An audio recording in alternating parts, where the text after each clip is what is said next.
बहुत समय पहले की बात है। एक छोटे से गांव में एक लड़का था जिसका नाम अर्जुन था।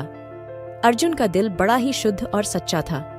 उसका सपना था कि वह अपने गांव का नाम रोशन करेगा।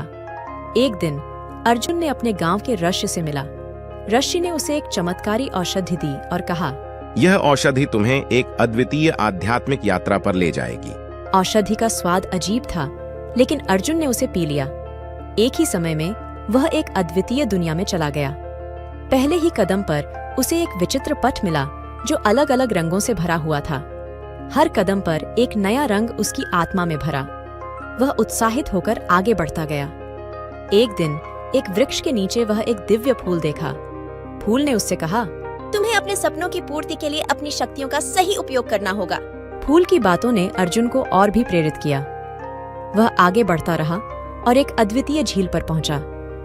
झील का पानी सोने से भी शुद्ध था और उसकी चमकीली सतह पर छाया हुआ था।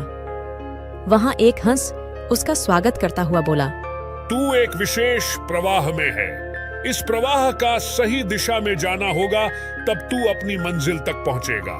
तू अर्जुन ने हंस की सुनी और वह झील के पानी में गोताखोरी करने लगा।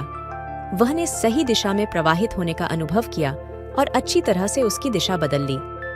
आगे बढ़ते हुए अर्जुन ने एक आश्रम में एक पुराने साधु से मिला। साधु ने उसे एक चमत्कारी पुस्तक दी और कहा, यह पुस्तक तुम्हें अद्वितीय शक्तियों के साथ योग्यता प्रदान करेगी। पुस्तक में लिखे गए शानदार मंत्रों ने अर्जुन को एक नए स्तर पर पहुंचा दिया।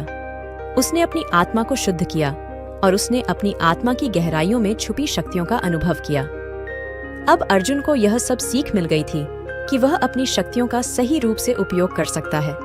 वह अपने गांव के लिए वापस आया और वहां अपनी अद्वितीय शक्तियों का उपयोग करने लगा।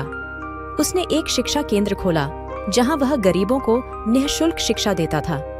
उसने अपनी अद्वितीय शक्तियों का उपयोग करके गांव को एक नया चेहरा दिया और लोगों को सच्चे मार्ग पर चलने के लिए प्रेरित किया। अर्जुन की यह कहानी गांव वालों के बीच बहुत प्रसिद्ध हो गई और लोगों ने उसे एक महान नेता मान लिया। उसका आत्मविश्वास और सही दिशा में जाने की क्षमता उसे अद्वितीय बना दी थी। इस कहानी से हमें यह सीखने को मिलता है कि हमारी आत्मा में अनगिनत शक्तियां छिपी होती हैं और जब हम सही दिशा में चलते हैं और अपनी शक्तियों का सही उपयोग करते हैं तो हम अपने सपनों को पूरा कर सकते हैं।